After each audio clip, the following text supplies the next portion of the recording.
2 decades after its debut, Criminal Minds continues to hold a strong legacy as one of television's most gripping procedural dramas.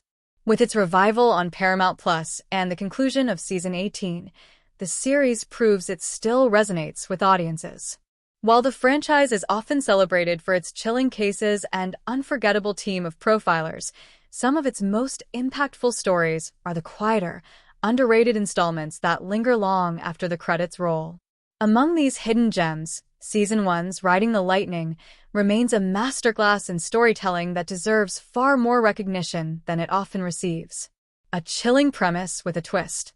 Unlike the show's usual high-stakes chase to catch an unknown unsub, Riding the Lightning, Season 1, Episode 14, begins with the Behavioral Analysis Unit interviewing a convicted killer couple, Jacob Dawes, Michael Massey, and his wife Sarah Jean, Janetta Arnett.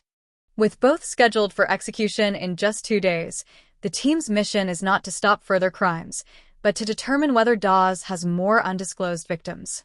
What unfolds is not the typical game of cat and mouse, but a study in contrasts. Jacob is portrayed as a remorseless predator who delights in his atrocities and taunts the FBI with hints of more murders. Sarah Jean, however, is his opposite, remorseful, resigned, and strangely sympathetic. Her presence raises a devastating moral dilemma. Did she really commit the murder of their son Riley, or did she claim responsibility to shield him from a life tied to his father's monstrous legacy? Subverting the show's formula. What makes the episode extraordinary is how it turns the formula on its head. Instead of chasing down a killer, the team fights to prove someone's innocence. Gideon, in particular, becomes determined to save Sarah Jean from wrongful execution, convinced that she sacrificed her own freedom to protect Riley. This shift in narrative focus allows viewers to experience Criminal Minds from a different emotional lens. Rather than rooting for the capture of a criminal, the audience hopes desperately for redemption and truth to prevail. The bittersweet ending, where Sarah Jean accepts her execution to preserve Riley's chance at a normal life, leaves a lingering impact that few episodes in the series ever achieve. Social commentary beneath the drama. Beyond the personal tragedy, Riding the Lightning touches on broader themes rarely addressed so directly in the series.